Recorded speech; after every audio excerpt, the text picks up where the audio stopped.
Ni siri gani iliyojificha ndani ya maumbile ya mbu ambayo Allah ameitoa kama mfano ndani ya Qur'an?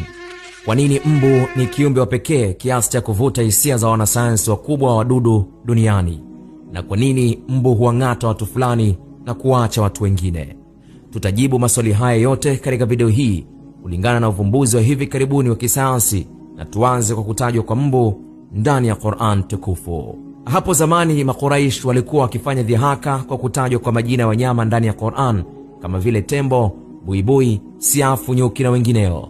Walihoji, kwa nini Mungu wenu Allah ambaye mnamuona kuwa ni muweza wa yote atoe mifano ya viumbe duni ili kuthibitisha nguvu na elimu yake?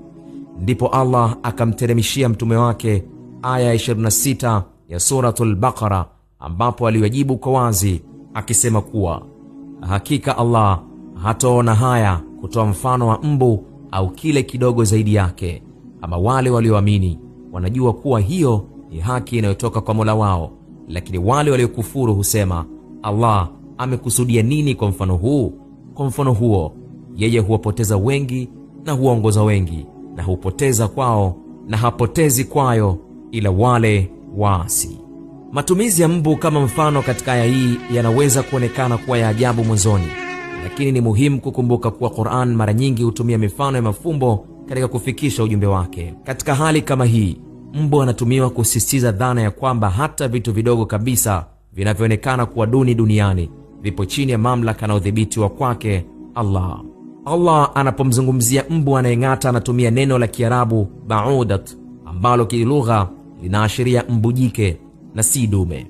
Aya hii iliteremka katika karne ya 7, lakini hivi karibuni tu ambapo watafiti kupitia darubini za kielektroniki, electronic microscopes, wameweza kugundua kuwa ni mbu jike pekee anayeweza kufyonza damu.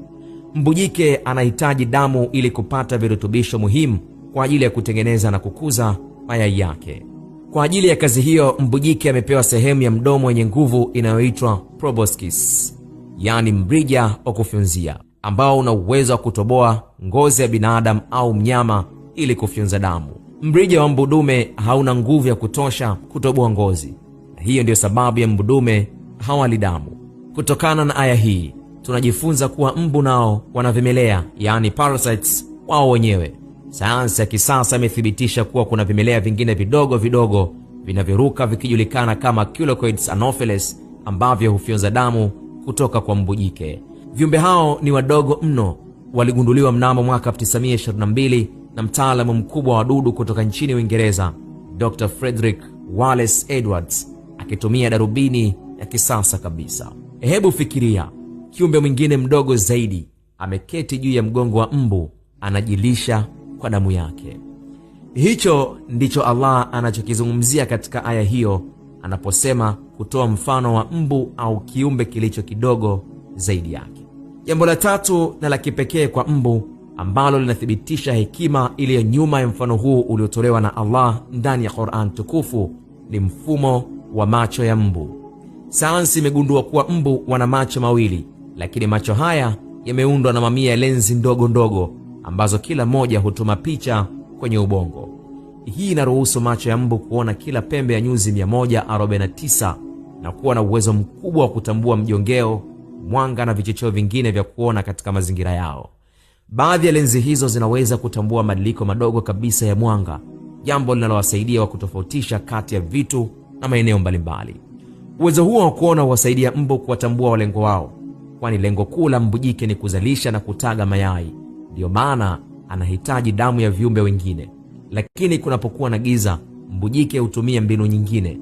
Anatambua mlengo wake kwa harufu, mjongeo, umbo, rangi na kisha kwa gesi ya carbon dioxide wanayotoa wanadamu wakati wa kupumua.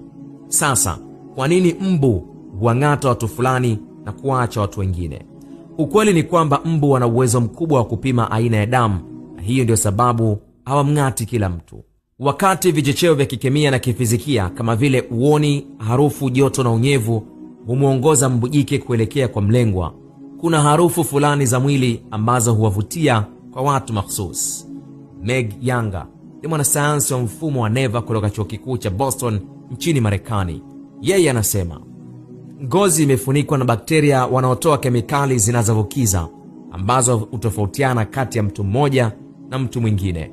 Ameongeza kuwa tofauti hiyo ya harufu ndiyo inayofanya baadhi ya watu wavutiwe zaidi na mbu kuliko watu wengine. Inakadiriwa kuwa kuna takriban aina 3500 za mbu duniani, kila mmoja akiwa na makazi na sifa tofauti. Je, bado hujaona muujiza wote katika maisha ya mbu? Matumizi ya mbu ndani ya Qur'an yanalenga kusisitiza kuwa nguvu na elimu ya Allah haina mwisho na imekusanya kila kitu. Hata kiumbe mdogo kabisa anaweza kuwa ukumbusho wa nguvu na ukubwa wake.